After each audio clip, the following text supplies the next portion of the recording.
Rian, Present. Rinalyn, Present. Jen, Present. Stella, Present. Jeka. Present. Okay, very good. Perfect attendance. Ngayon mga bata, pag-uusapan natin ang tungkol sa pagka-magalang. Huwag maingay ha. Ako ang po. Pwede yung magpasahan ulit. Pwede yung magpasahan ulit. Pagka-magalang.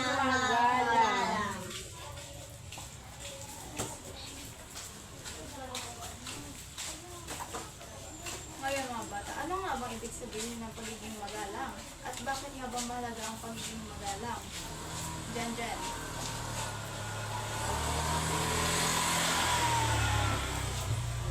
Nakakatulong po ang pagiging magalang ng bata dahil mas maging mabait at maalaga po sa kanyang mga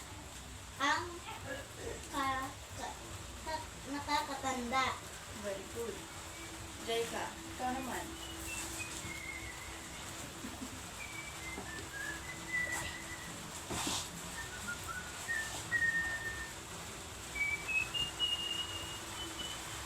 Ibon sa bibig na pagiging magalang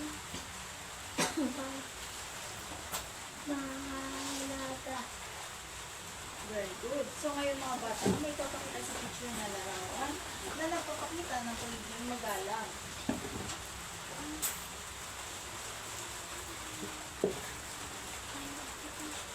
Anong napapansin niyo sa larawan? Na nagpapakita ng pagiging magalang. Bakit kaya? Bakit kaya mahalaga ang pagiging magalang?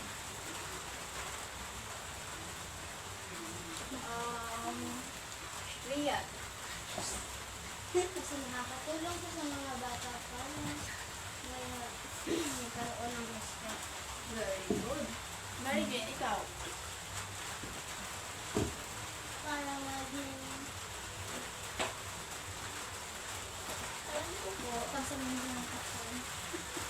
Sige, Rian. Dahil nagsasabi po ng opo at po. Very good.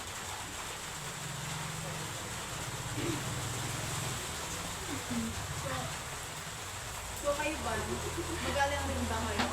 Opo. Talaga ba? Opo. Opo.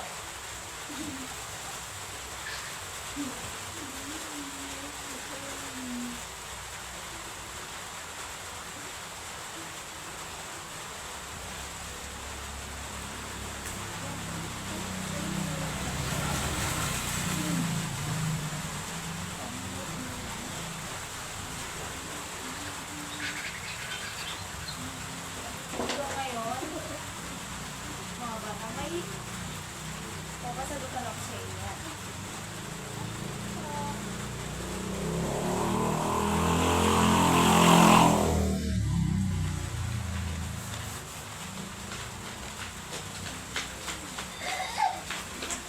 Kung maingay, pawin ko.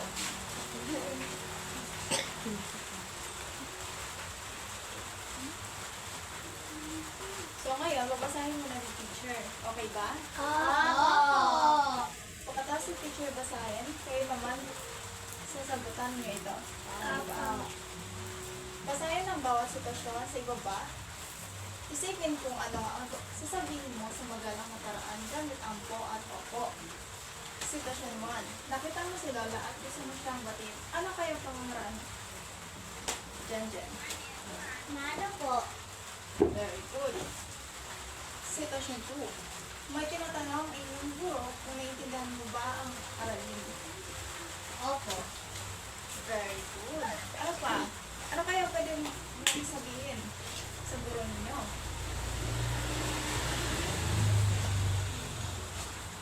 Naiintindihan ko na po. Very good. Sitwasyon 3. Tinulungan ka ng isang makakatanda sa iyong gawain. Ano sabihin mo? Teka. Oo, Reyna. Maraming salamat po. Very good. Ano pa? Na? So, sige. Ngayon, maingay daw si teacher. Ito. Huwag maingay, ha? Para maintindihan ang kwento. Ang maingay po, palabasin po. Ang kwentong ito ay tungkol kay Ana at Lola Linda. Si Ana ay isang mabait na bata, laging magalang sa mga nakakatanda. Isang araw, habang pauwi siya galing sa eskwelahan, nagdaanan niya ang kanyang kapitbahay na si Lola Linda. Si Lola Linda ay kilala sa kanilang barangay bilang masipag at mapag-alaga sa mga halaman. Nang makita ni Ana si Lola Linda, agad siyang tumigil at binati ito ng magalang. Magandang hapon po, Lola Linda. Ngayon, si Lola Linda ay sumagot ng magandang hapon din Ana. Pakabait mo talagang bata. Kamusta ang eskwela? Opo, maayos lang po naman pong araw sa eskwela. Sagot ni Ana ng magalang.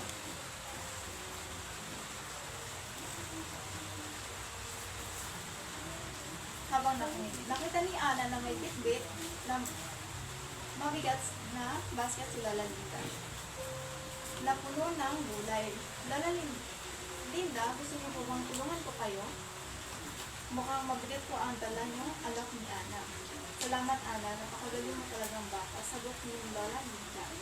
Habang tinulungan ni Ana si Lola Linda, patuloy siya nagpapakita ng respeto at sumamit ng po at opo sa kanyang mga sinabi. Pagdating nila sa bahay ni Lola Linda, sinabi ni Ana, Lola, nandito na po tayo. May gusto ka po bang pagawa sa akin? Ngiti si Lola Linda. At nagsabi, wala na Ana, napakalaking tulong na ang ginawa mo. Maraming salamat sa iyong pagiging magalang at mabait. Walang anuman po, Lola Linda. Masaya po ako nakakatulong sa inyo, sagot ni Ana bago umalis. Dahil sa kanyang pagiging magalang, nakilala ni Ana bilang isang mamamulong respeto sa nakakatanda. At isa maraming tao ang naging kaibigan at tagahangan niya sa kanilang barangay. Naiintindihan ba? Opo! So, kung nakinig kayo, sino ang tauhan sa kwento? Si Ana at si Sino pa? Lola. Reynalyn. Si Ana at si Lola Linda. Very good.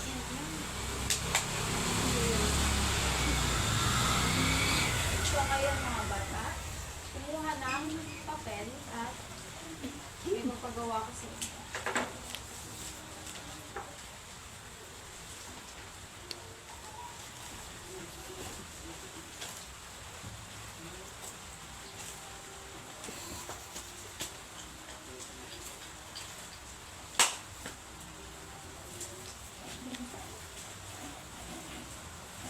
Huwag maingay.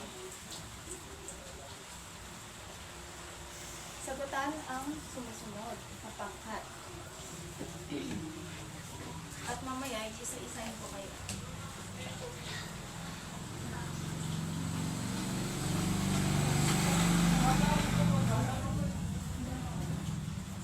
Tapos na ba ang mga bata?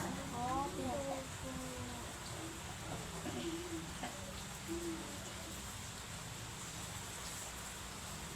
Okay, sagutan natin.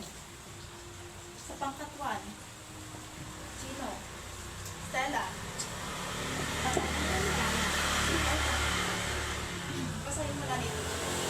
Ano ang pagkakailan ni Ana at Lola Linda na nagpapakita ng paggalang o paano ito nakatulong sa kanilang relasyon? Stella, Katangian ni Ana, magalang at matulungin. Gumagamit ng po at opo. Katangian ni Lola Linda, marespeto at Jen. magpasalamat. At nagpapakita ng pagmamalasakit sa mga bata. Paano ito nakakatulong sa kanilang relasyon? Nagpatibay ito ng magandang pagtutulungan sa pagitan nila. Very good. Sa pangkat ko naman, anong sitwasyon ang maaaring isipin kung saan saan kailangan natin maging magalang sa mga nakakatanda? Reynanie. Kapag nagtatanong sa kanila ng mga impormasyon, sa mga kwestiyon tulad ng mga institusyon o kasal, kapag sila ay hihingi ng tulong o opinyon. Very good. Pangkatlo naman. Ano ang mga pangunahing aral na makukuha mula sa kwento tungkol sa paggalang sa nakakatanda? Rian. Ang paggalang sa nakakatanda ay nagpapakita ng magandang asal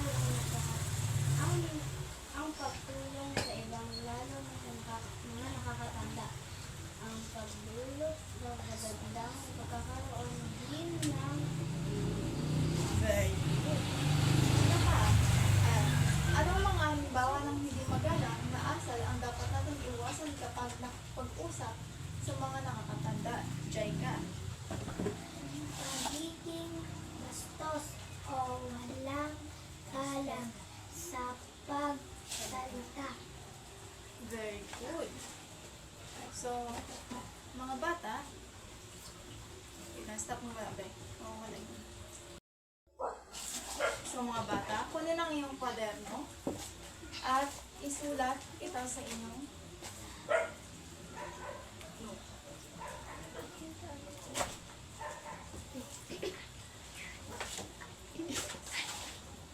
Kunin yung kwaderno.